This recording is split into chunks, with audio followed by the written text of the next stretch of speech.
చూస్తే ఆదిలాబాద్ జిల్లా కేంద్రంలో మూతపడిన సీసీఐ ఫ్యాక్టరీని తిరిగి పునరుద్ధరించాలని సిపిఐ సాధన కమిటీ ఆధ్వర్యంలో కలెక్టరేట్ ఎదుట చేపడుతున్న నిరవధిక దీక్షలు 11వ రోజుకు చేరుకున్నాయి. ఇక దీక్షలలో శుక్రవారం బేల మావల మండల నాయకులు ఆశా కార్యకర్తలు పాల్గొన్నారు. కేంద్రంలోని బీజేపీ ప్రభుత్వం సిపిఐకి ప్రత్యేక నిధులు కేటాయించి తిరిగి ఫ్యాక్టరీని పునరుద్ధరించాలని నాయకులు డిమాండ్ చేశారు.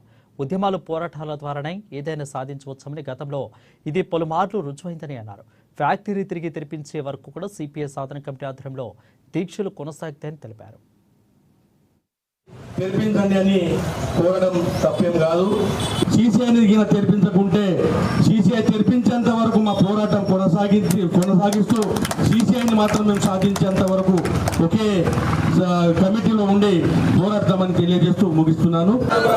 సీసీఐ తెరిపించేంత వరకు వర్ధిల్లాలి సీసీఐ సాధన కమిటీ.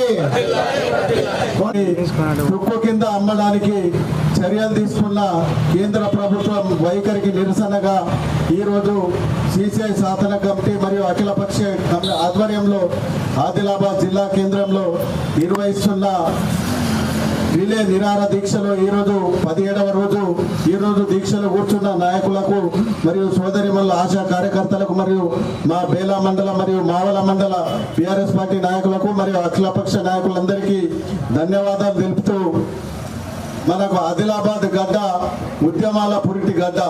గతంలో తెలంగాణ ఉద్యమం కోసం సిద్దిపేట తర్వాత తెలంగాణలో అత్యధిక రోజులు 1000 రోజుల పైన ఉద్యమం చేసింది మన ఆదిలాబాద్ గడ్డ పైననే. మనకు ఉద్యమాలు చేయడం కొత్త కాదు.